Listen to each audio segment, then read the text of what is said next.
All right, we're back on. Oh, we need actually, let's see, we need Chair Norton. So are we okay? What's that? I think I'm going to do that as an email distribution, perhaps. Maybe Are you okay? let's do. Do you need me to do? No, I'm fine. What's that?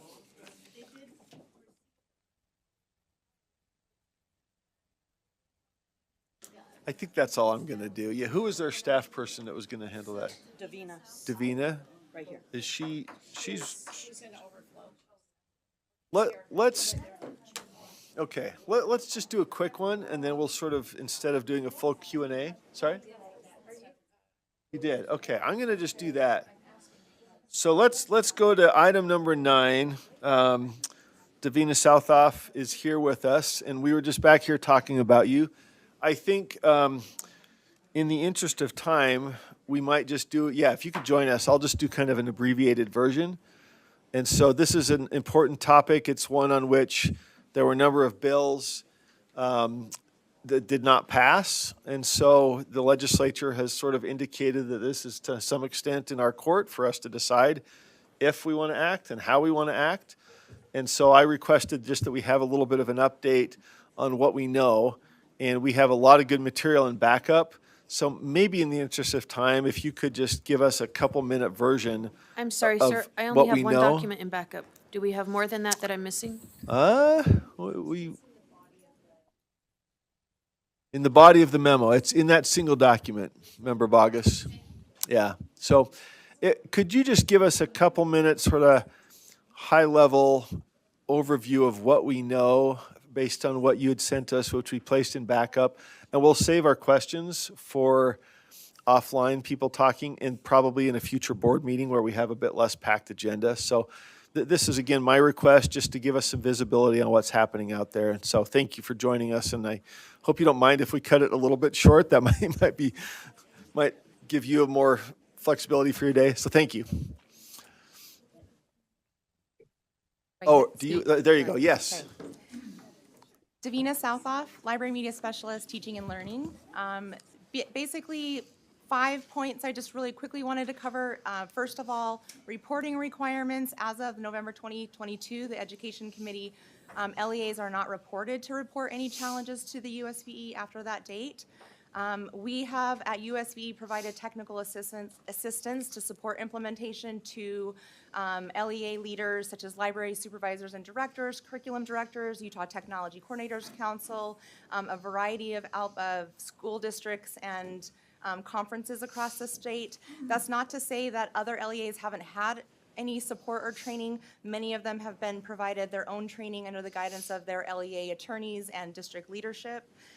We conducted a survey in January 2023.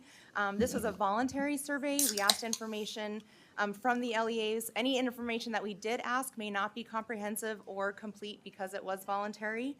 And this survey data was between the dates of November 2022 and January 2023.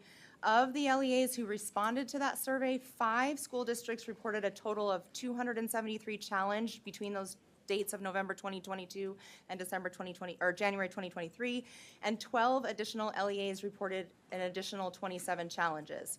As far as library policies go, LEAs that responded to that January survey, 73.6% had modified their policies since November 2022, and just as a friendly reminder that as of the reporting that we did in November 2022, 98.8% of Utah students were covered by a library policy in some form or fashion. So as part of the January survey, LEAs gave us some recommendations.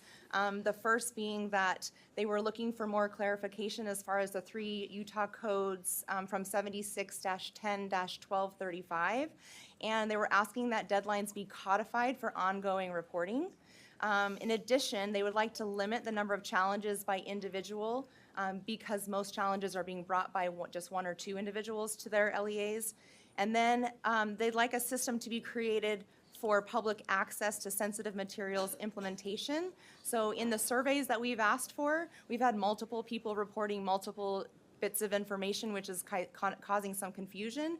And so they'd like to either have one responsible for the reporting or a public-facing site that has all the data from each of the LEAs that USBE curates and then sends them back to the district's reporting of that. And then we've had 13 hotline concerns concerning sensitive materials. All concerns that were initiated requested that the USBE evaluate the books that were retained as a result of a challenge, and each concern was addressed through the hotline process satisfactorily. And then as far as appeals, the USBE has received 2 requests for board review of appeals. These appeals, the appeals process, as far as our rules concerned, allows an individual with standing to request that the board review the LEA's determination. The board's role is to review the process the LEA followed when reviewing the materials and whether the LEA followed their approved process. The board's role was not or is not to determine whether an individual book should be retained or removed. And as such, all appeals, both appeals were denied as the claims were based on the outcome of the challenge and not as a result of whether or not the LEA followed their policy. Thank you. Concise, thorough.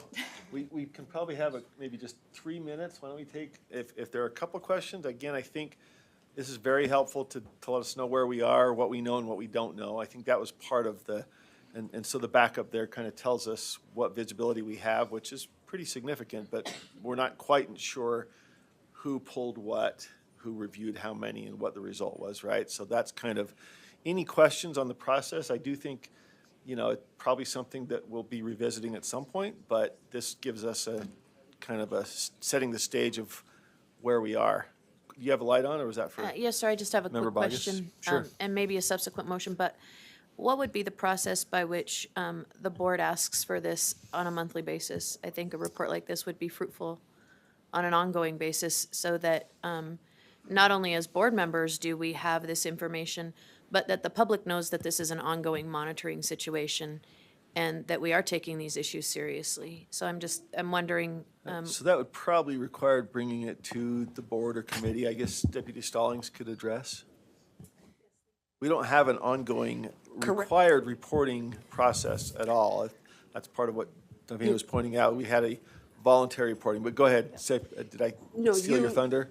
You did, you stole my thunder, but I was going to say, if that is what the board would like, we could create a board rule requirement for an ongoing monitoring requirement, or the legislature could. But currently, there's no shall reporting requirement to USBE. So the survey that Davina mentioned earlier was done just before the session, but it was a voluntary, not every LEA reported because it's not a legal requirement. So we would need to either, just know that if we were to continue to do it monthly, it would be a voluntary survey that LEAs could respond to. It wouldn't be complete. Or the board could create a board rule to enact a reporting requirement or make a request that the legislature, or recommendation that the legislature enact an ongoing reporting requirement. so All right, thank I you. don't know that I have a burning desire to put more LEA reporting requirements out there, but I do think this is an issue that needs monitored. And I'm not certain, I need to cogitate on this. Well, it's an information item, so we can't take action. It was set up just for kind of allowing us to think about it and ask questions. And if board members are inclined, there's a process that they could propose action. So that was the idea of this, and I greatly appreciate it. Any other questions, Member Lear? And again, quick comment, I am one who doesn't want more LEA reporting requirements, and we really can't monitor without LEA input. So if we have to choose, I would choose to not monitor. I also think this is something that is an LEA responsibility. Curriculum is an LEA responsibility. Materials are LEA responsibilities. How employees act consistent with the laws and requirements are LEA responsibilities. I don't think there is a role for the USBE in this. So I would like to leave it alone, and if we get another report in 12 months, I'll be satisfied. Thank you, Member Lair. So again, no action today, but that kind of frames things up so we know where we stand and members can think about if and whether, what type of action might be appropriate. Thank you a ton for being with us. Thanks for your Thank you. patience and waiting us out too.